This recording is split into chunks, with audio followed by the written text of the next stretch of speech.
হাসছে গোপাল, হাসছে গোপাল। যুগের পরে যুগ কেটে যায়, মানুষ তাকে ভোলে না। যুগের পরে যুগ কেটে যায়, মানুষ তাকে ভোলে না।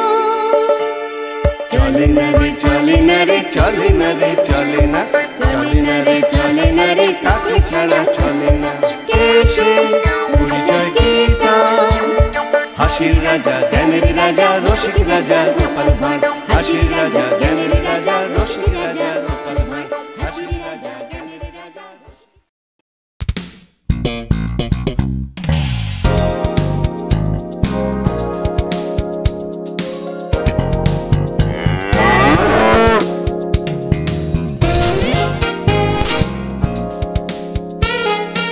দিদি, এই দিদি, গোপাল দাদু, চল তাড়াতাড়ি। দেখো কাণ্ড, তোরা কোত্থেকে এসে জুটলি রে?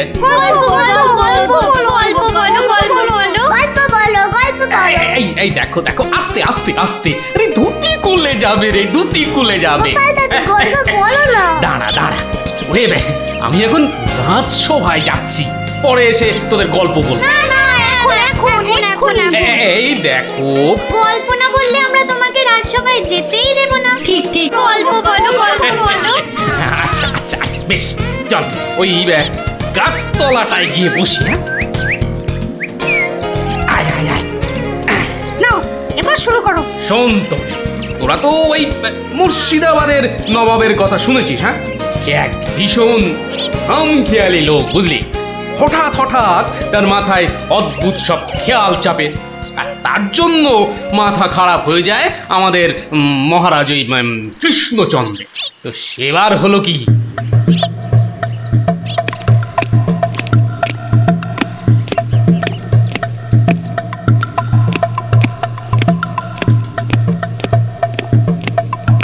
অনেক দিন হয়ে গেল এক জায়গায় একটানা বসে আছি। এবার কিছুদিনের জন্য একটু হাওয়া পরিবর্তন করতে হবে। হুজুর। জি আগে হুজুর, আমাকে কিছু বলবেন? মুর্শিদাবাদে অনেক দিন হলো পড়ে আছি, এবার আমি বেড়াতে বেরোবো, তার সাথে একটু শিকার করলে মন্দ হয় না। তুমি আমার যাওয়ার আয়োজন করো। আপনি কোথায় যাবার জন্য ইচ্ছা প্রকাশ করেন জাহাপানা? কাছাকাছি এমন কোথাও যেখানকার পরিবেশ চোস্ত হবে আর শিকারেরও বন্দোবস্ত করা যেতে পারে, এমন কোন জায়গা হদিশ আছে তোমার কাছে? এমন একটা জায়গা আছে বটে, আর সেটা আপনার পরিচিত জায়গা। আমার পরিচিত জায়গা? কোন সে জায়গা? কেন হুজুর, আপনি মহারাজ কৃষ্ণচন্দ্রের কথা ভুলে গেলেন? কৃষ্ণচন্দ্র?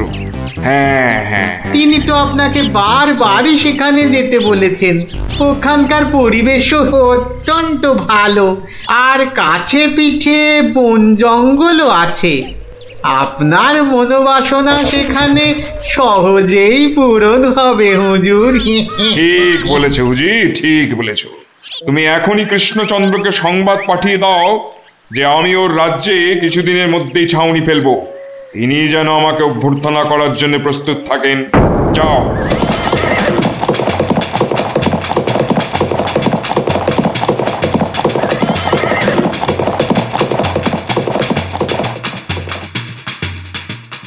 বন্ধুগণ, আজকে আমার কাছে একটা বড়ই গুরুত্বপূর্ণ খবর আছে। আর কয়েকদিনের মধ্যেই মুর্শিদাবাদের নবাব বায়ু পরিবর্তন করতে আমাদের রাজ্যে আসছেন। নবাব? মুর্শিদাবাদের নবাব? প্রচন্ড খেয়ালি মানুষ, কখন যে হঠাৎ করে কি চেয়ে বসবেন কিছুরই ঠিক নেই। আমাদের খুব সাবধানে ওনার যত্ন করতে হবে কিন্তু।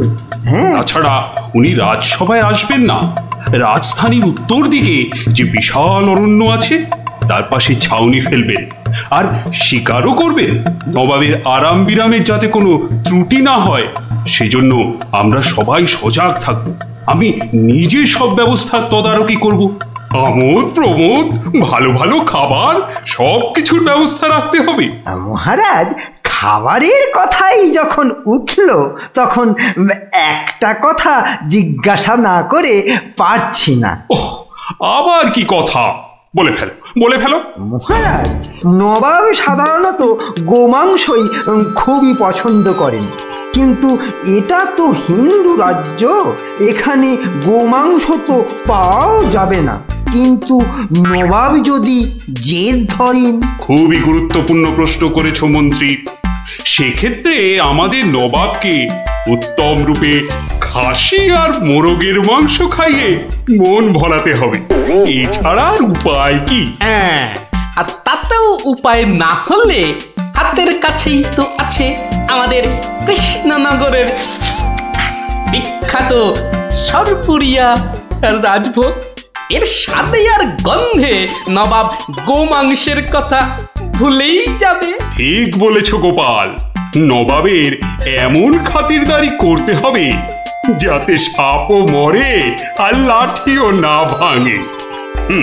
তাহলে আপনারা এবার তৈরি হয়ে নিন, আজ থেকেই কাজে লেগে পড়ুন, আর একদম সময় নষ্ট নয়।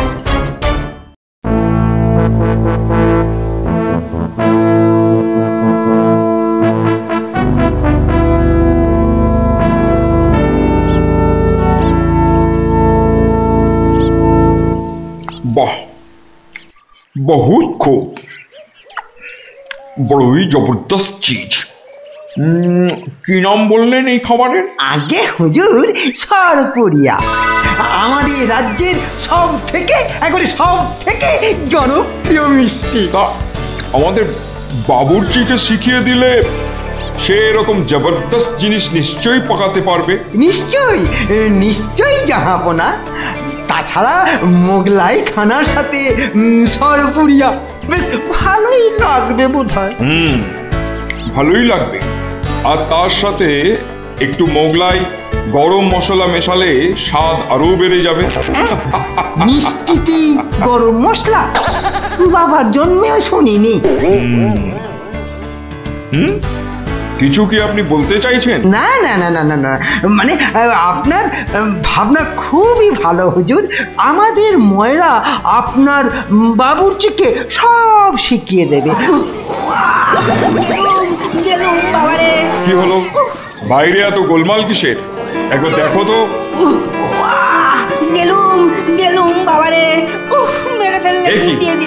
কি অবস্থা হয়েছে তোমার? কে এমন করলো? হুজুর ষাঁড়, ছাউনিতে ষাঁড় পড়েছে হুজুর। ষাঁড় এলো কোত্থেকে? কিচ্ছু বুঝতে পারছি না হুজুর, কোত্থেকে যেন এসে পড়েছে, পুরো শিবির একেবারে লন্ড ভন্ড করে দিচ্ছে হুজুর। ওই যে শুনুন আবার ডাকছে। ব্যাপারটা একবার নিজের চোখে দেখতে হচ্ছে। এই তোমরা সব চলো তো একবার দেখি। কোথায় সেই বেয়াদব? আজকে আমি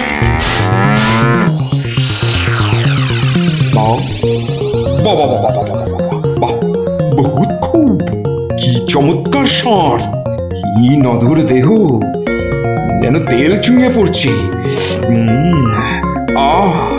একেবারে জবরদস্ত গোশত। হুজুর আমরা সবাই মিলে এখনই ওটাকে তাড়িয়ে দিচ্ছি। এই না, তাড়িও না, ইসকো পাকড়ো। মানে কি সুন্দর শরীর, চমৎকার মাংস হবে। বেটাকে ভালো করে ধর, আর শুনে রাখ, কাল এই ষাঁড়টাকেই জবাই করে আমার খানা পাকানো হবে। এই মাটি করেছে, এই যে মহারাজ কৃষ্ণচন্দ্রের পিতৃশ্রাদ্ধের বিসর্গসার এবার নবাবের কবলে পড়েছে। ওর আর রক্ষে নেই। যাই তাড়াতাড়ি রাজসভায় যেতে হবে। খবরটা শুনলে মহারাজ নির্ঘাত মূর্ছা যাবেন। জাহাপনা, এবার আমাকে বিদায় দিন, রাজসভায় যেতে হবে, অনেক কাজ পড়ে আছে। হ্যাঁ, এবার আপনি আসুন। আর আগামীকাল আমি এখানে একটা বিরাট ভোজসভার আয়োজন করছি। কাল তাই আপনাদের মহারাজকে এখানে আসতে বলবেন। রাজাকে কাল আমি আদা দিয়ে ষাঁড়ের কোরমা খাওয়াবো, বুঝলেন? ঠিক আছে, সেলাম হুজুর। আদাব। হ্যাঁ, আদা দিয়ে কোরমা হবে কাল।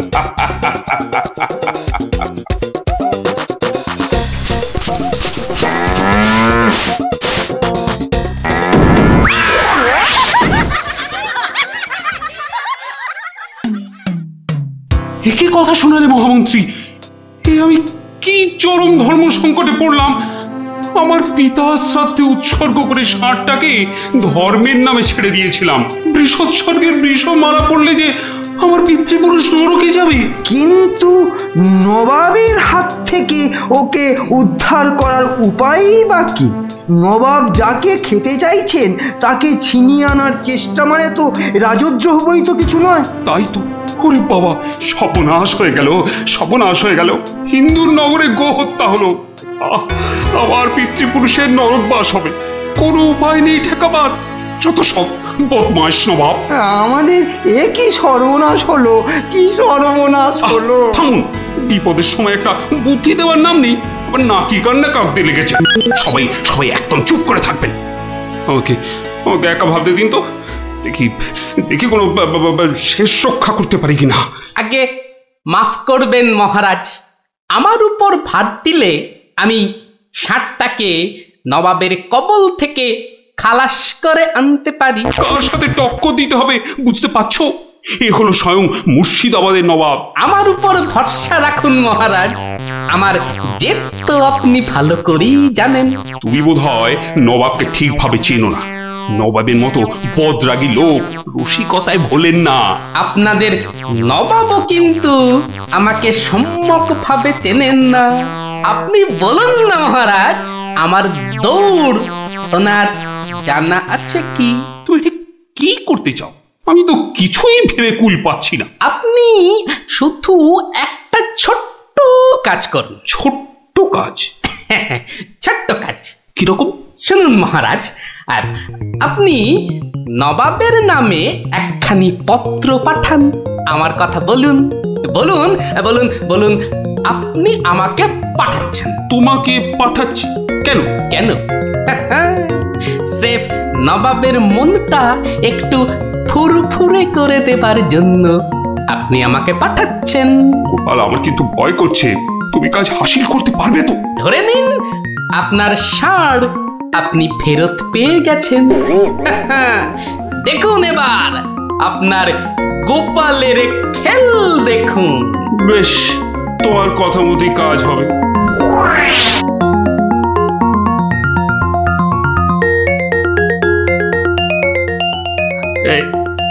এই আমি চিঠি লিখে দিচ্ছি। প্রণাম মহারাজ, এই চললাম আমি ষাঁড় উদ্ধার অভিযানে।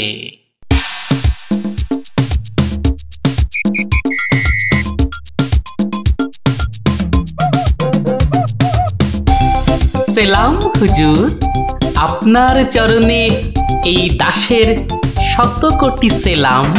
আরে এ কে উজির? জাহাপানা, এ হলো গোপাল ভাঁড়, মহারাজ কৃষ্ণচন্দ্রের সভার একজন রসিক লোক।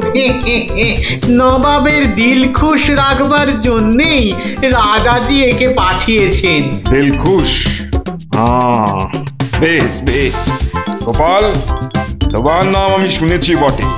ঠিক আছে, তুমি আমার দিল খুশ করে দাও। হ্যাঁ, মাফ করবেন জাহাপনা, আমি এসেছিলাম আপনার দিল খুশ করার জন্য, কিন্তু এখানে এসে আমার দিল নাখুশ হয়ে গেল হুজুর। কেন কেন কেন কেন? আমি একটা বিচ্ছিরি দৃশ্য দেখতে পেয়েছি এখানে। কি দৃশ্য তুমি দেখলে যে এত নফরত? হুজুর, ওই নোংরা ষাঁড়টা কেন আপনার পবিত্র শিবিরে বেঁধে রেখেছেন জাহাপনা? নোংরা বলছো কেন? বেশ তাগড়াই আছে, ভালো গোস্ত হবে। হ্যাঁ হুজুর, খেয়ে ফেলুন, খেয়ে ফেলুন, যত তাড়াতাড়ি পারেন ষাঁড়টাকে খেয়ে ফেলুন। তুমি হিন্দু হয়ে ষাঁড় খাওয়ার কথা বলছো? হুজুর, ওই ষাঁড়টা বড়ই নোংরা। ও যা উৎপাত করে, গোটা দেশের লোক ওর জ্বালায় একেবারে অস্থির হয়ে যায় হুজুর। কে উৎপাত করে? গুটিয়ে দেয়? না হুজুর, তাহলে তো ল্যাটা চুকেই যেত। কিন্তু ওই ষাঁড় যা করে, ও আমি মুখে আনতে পারবো না হুজুর। আরে বলেই ফেলো না, কি কাজ করে? কি আর বলবো জাহাপনা, ওর জ্বালায় মাঠে কারোর বড় বাইরে করার উপায় নেই। কেন কেন কেন? কেন বলবো, বলেই ফেলি। হ্যাঁ, মানে ও মল ভিন্ন, মানে ওই ওই নোংরা ভিন্ন আর কি, আর কিছুই খায় না, মানে ওই গু খেকো সাপ। গু খেকো ষাঁড়? হুজুর, ষাঁড়টা ওই গুয়ের লোভেই মাঠে মাঠে ঘোরে। কোনো লোককে মাঠে বসতে দেখলেই হলো তাকে গুটিয়ে একেবারে তুলে দিয়ে তার ময়লাটা খেয়ে ফেলে। ছি ছি ছি, ছ্যা ছ্যা ছ্যা ছ্যা ছ্যা। হ্যাঁ জাহাপনা, ওকে আপনি ওই যত তাড়াতাড়ি খেয়ে ফেলুন। হ্যাঁ, ওকে আপনি যত তাড়াতাড়ি খাবেন ততই আমাদের মঙ্গল। দেশের লোক নিশ্চিন্ত হয়ে মাঠে বসুক। তবা তবা তবা তবা, এই ষাঁড়ের মাংস আমি খেতে চেয়েছিলাম। আপনি কি অসুস্থ বোধ করছেন জাহাপনা? না না না না না, মানে ঠিক আছে ঠিক আছে। এই ষাঁড়টাকে এক্ষুনি বিদায় কর। হুজুর, ষাঁড়টার শরীর স্বাস্থ্য ভালোই, বেশ উপাদেয় মাংস হতো হুজুর, না হয় একটু ওই মলি খায় আর কি। না না না না, ওকে দূর করো দূর করো। আর উজির, এক্ষুনি আমার মুর্শিদাবাদ ফেরার ব্যবস্থা করো, এক্ষুনি এক্ষুনি। জো হুকুম জাহাপানা। হুজুরের যেমন মরছি। আমি আসছি হুজুর, আদাব। হাট হাট, ওর দড়ি খুলে দে, যা যা যা যা।